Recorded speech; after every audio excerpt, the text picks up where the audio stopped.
This is Beyond the Big Screen podcast with your host, Steve Guerra.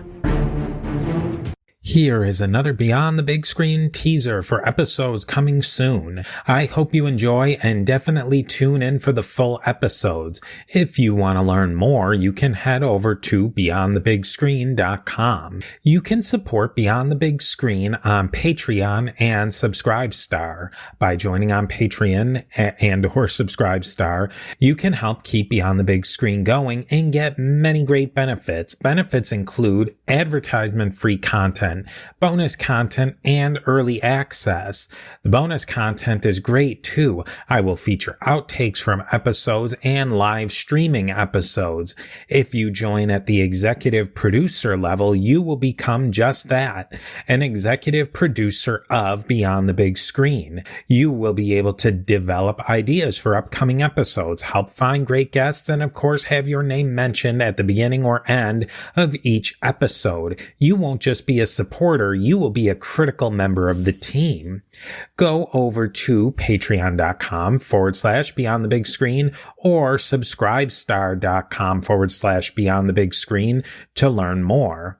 If you have any questions, comments, or feedback, send me an email to my email address, steve@a2zhistorypage.com, or follow us on social media by searching for A2Z History. I will see you next time Beyond the Big Screen.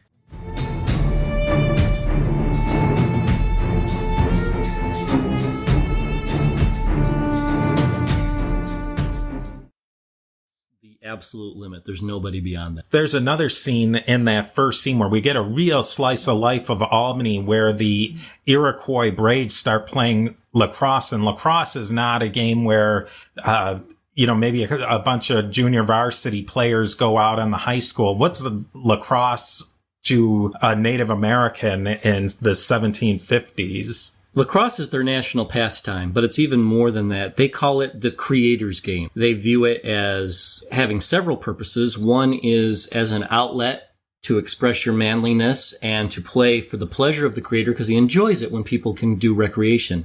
Secondary, it was also to train you for battle because a lot of the moves are the same you would use in hand-to-hand combat. So waving your lacrosse stick around or throwing things back and forth could get it's kind of like if you go back to Karate Kid with Mr. Miyagi, paint the fence. Oh, that's teaching me karate. Well, same thing here.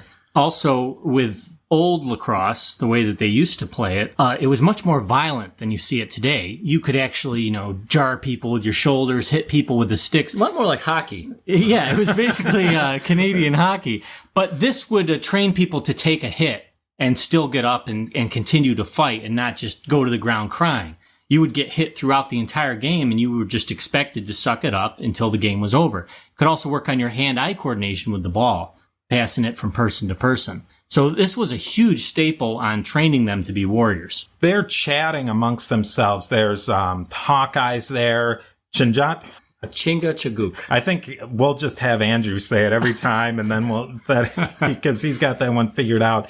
And some of the other stakeholders who are going to be called up to go to William Henry, they're chatting there, and the settlers are kind of, for the lack of a better word, they're PO'd that they might have to leave their farms.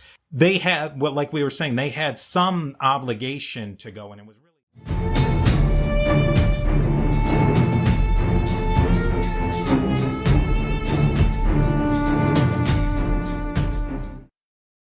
It's Indian money. No.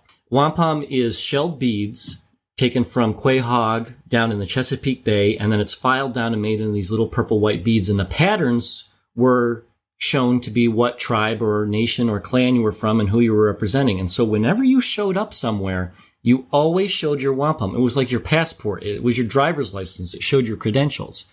And so he understands that if he just shows up as this white guy, well, who's this spy here? But he's holding a wampum belt, and he says, I'm here to conduct official diplomacy. Now, at the same time, he's being molested as he comes in. People are trying to beat him with war clubs. One guy actually slashes his chest open a little bit. That was probably from warriors that had seen him on the path and they were fighting him. In reality, if he's doing that, you're not supposed to touch him. So that's actually showing that these warriors are actually dishonoring him, and probably why the sachem talks them down once he shows up there. But again, it shows his resolve because he stands back up each time and keeps walking.